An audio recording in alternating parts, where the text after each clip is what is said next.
আসসালামু আলাইকুম, আদাব, নমস্কার। এই চ্যানেল এগ্রো অ্যান্ড ফিশারিজে আপনাদের সবাইকে স্বাগতম। সময়ত মাছ চাষী ভাইরা, মাছ চাষের যে কোনো ধরনের পরামর্শমূলক ভিডিও পেতে আমার চ্যানেলটিকে সাবস্ক্রাইব করুন এবং বেল আইকনটি বাজিয়ে আমাদের পাশেই থাকুন। আজকে আমাদের আলোচ্য বিষয় হচ্ছে পাবদা মাছের ভাইরাসজনিত রোগ, অর্থাৎ পাবদা মাছের ক্ষেত্রে কোন ভাইরাসজনিত রোগটা বেশি হয়ে থাকে, কি কারণে হয় এবং এর প্রতিকারগুলো কি কি। প্রথমে আসি, পাবদা মাছের ক্ষেত্রে যে রোগগুলো হয়, মূলত হচ্ছে পাবদা মাছটা অনেক সেন্সিটিভ একটা মাছ, এটা নিচু স্তরে থাকে, কিন্তু এই মাছটার রোগ বালাই দ্বারা আক্রান্ত খুব সহজেই হয়ে যেতে পারে। আর যদি কোনো কারণে পাবদা মাছ যদি ভাইরাস জনিত কোনো রোগ দ্বারা আক্রান্ত হয়, তাহলে দেখা যায় পাবদা মাছের যে গ্রোথ রয়েছে বা বৃদ্ধি রয়েছে সেটা অনেকাংশেই কমে যায় এবং মাছ অনেকগুলো মারা যায়, ব্যাপক হারে মারা যায়। তার জন্য পাবদা মাছ চাষ অনেকাংশেই লাভবান হয় না। তো এই রোগের নামটা হচ্ছে পাবদা মাছের বা ক্যাটফিশ জাতীয় মাছের ক্ষেত্রে হচ্ছে চ্যানেল ক্যাটফিশ ভাইরাস জনিত রোগ। এই চ্যানেল ক্যাটফিশ ভাইরাস জনিত রোগের কারণে মাছের অনেক ধরনের সমস্যা দেখা দিতে পারে এবং এই মাছগুলো অনেকাংশেই মারা যায়। বিশেষ করে ছোট মাছের ক্ষেত্রে বা হচ্ছে লার্ভা মাছের ক্ষেত্রে, যখন মাছের অবস্থা ছোট থাকে, সেই ছোট মাছের ক্ষেত্রে এদের মৃত্যু হার 50 থেকে 90% পর্যন্ত হয়ে থাকে। এবং সবচেয়ে বড় কারণ যেটা হচ্ছে, এই ভাইরাস জনিত রোগের কোনো চিকিৎসা নেই, অর্থাৎ এর জন্য কোনো প্রতিকার ব্যবস্থা অর্থাৎ চিকিৎসা ব্যবস্থা যেমন হচ্ছে কোনো অ্যান্টিবায়োটিক বা হচ্ছে ভাইরাস বা ভ্যাকসিন, এই জাতীয় কোনো কিছু ভাইরাস জনিত রোগের ক্ষেত্রে নেই। এই জন্য এই রোগগুলো হলে আরো বেশি সতর্ক থাকতে হবে যাতে এই রোগগুলো না হয়। এই রোগের কারণ হচ্ছে হারপিস ভাইরাস নামক ভাইরাসের জন্য এই রোগটা হয়ে থাকে। এই হারপিস ভাইরাস মূলত হচ্ছে যে দেশীয় জাতীয় যে ক্যাটফিশ গুলো রয়েছে, ক্যাটফিশ গুলোর ক্ষেত্রে বেশি আক্রমণ করে। সেই মধ্যে হচ্ছে পাবদা মাছ একটা অন্যতম। এবং পাবদা মাছের রোগ প্রতিরোধ ক্ষমতা তুলনামূলক অন্যান্য মাছের থেকে, অর্থাৎ অন্যান্য ক্যাটফিশ জাতীয় মাছের থেকে কম হওয়া থাকায় এই মাছ, পাবদা মাছ খুব সহজে এই রোগ দ্বারা আক্রান্ত হতে পারে।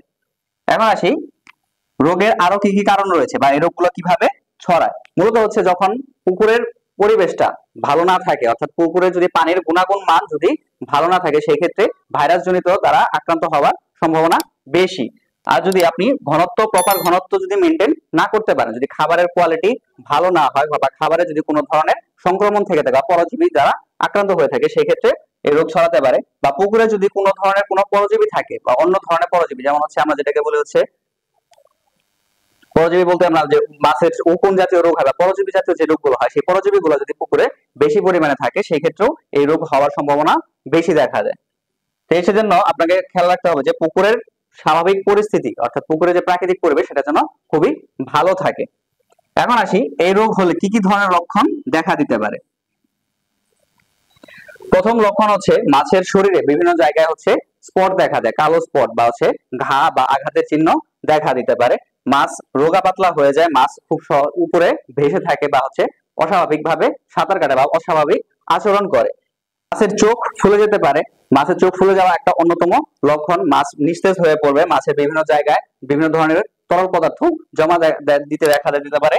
এছাড়াও এই ভাইরাস দ্বারা আক্রান্ত হলে এর পার্শ্ব প্রতিক্রিয়া হিসেবে অন্যান্য ভাইরাস বা ব্যাকটেরিয়া দ্বারাও মাছ খুব সহজেই আক্রান্ত হয়ে যেতে পারে। লক্ষণের মধ্যে আরো রয়েছে, যেমন হচ্ছে মাছের পেট ফুলে যেতে পারে। পেট ফুলে যাওয়ার অন্যতম কারণ হচ্ছে মাছের পেটে, অর্থাৎ অ্যাবডোমেনের ভিতরে বিভিন্ন ধরনের তরল পদার্থ জমা হওয়া বা হচ্ছে কিডনি ফুলে যাওয়া, কিডনি নষ্ট হয়ে যাওয়া, গিল পচে যাওয়া, এগুলো হচ্ছে এই রোগের অন্যতম লক্ষণগুলোর মধ্যে। এখন আসি, এই রোগটা আমরা প্রতিকার কিভাবে করব। এই রোগের মূলত হচ্ছে কোনো প্রতিকার নেই, কারণ হচ্ছে যেহেতু ভাইরাস জনিত রোগ, ভাইরাস জনিত রোগের কোনো ওষুধ এখন পর্যন্ত আবিষ্কার হয়নি। বাইরের দেশে কিছু পরিমাণে ভ্যাকসিন পাওয়া যায়, খুবই অল্প পরিমাণে, তবে সেটা বাংলাদেশে বাণিজ্যিক ভাবে এখনো ভালোভাবে অ্যাভেলেবল হয়নি। তো সেই জন্য এই রোগের চিকিৎসা নেই বললেই মোটামুটি চলে। তবে হ্যাঁ, আপনি এটার জন্য প্রতিরোধমূলক ব্যবস্থা গ্রহণ করতে পারেন, যাতে হচ্ছে আপনার পুকুরে এই ভাইরাস দ্বারা আক্রান্ত না হয়। প্রতিরোধ ব্যবস্থাগুলোর মধ্যে রয়েছে, অবশ্যই আপনাকে সঠিক ঘনত্বে পুকুর মাছ চাষ করতে হবে এবং আপনি কোন জায়গা থেকে মাছ চাষ করছেন বা কোন জায়গা থেকে মাছ সংগ্রহ করছেন, অর্থাৎ আপনি পোনা যেখান থেকে সংগ্রহ করছেন, সেইখান থেকে আপনাকে অবশ্যই জানতে হবে যে এই মাছগুলো বা হচ্ছে এদের ব্রুড মাছগুলো কোনো ভাইরাস দ্বারা আক্রান্ত ছিল কিনা বা ভাইরাস জনিত কোনো রোগ এদের পরবর্তী প্রজন্মে ছিল কিনা।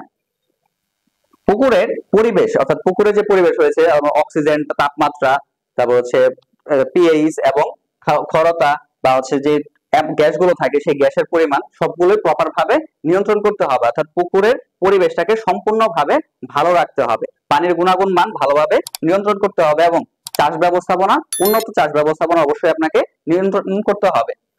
তো এই যদি আপনি ব্যবস্থা গ্রহণ করেন সেই ক্ষেত্রে আপনি এই মাছ এই রোগ থেকে অনেকটা প্রতিরোধ পেতে পারেন বা এই রোগ হওয়ার সম্ভাবনা থেকে অনেকটা অংশেই বেঁচে যেতে পারেন।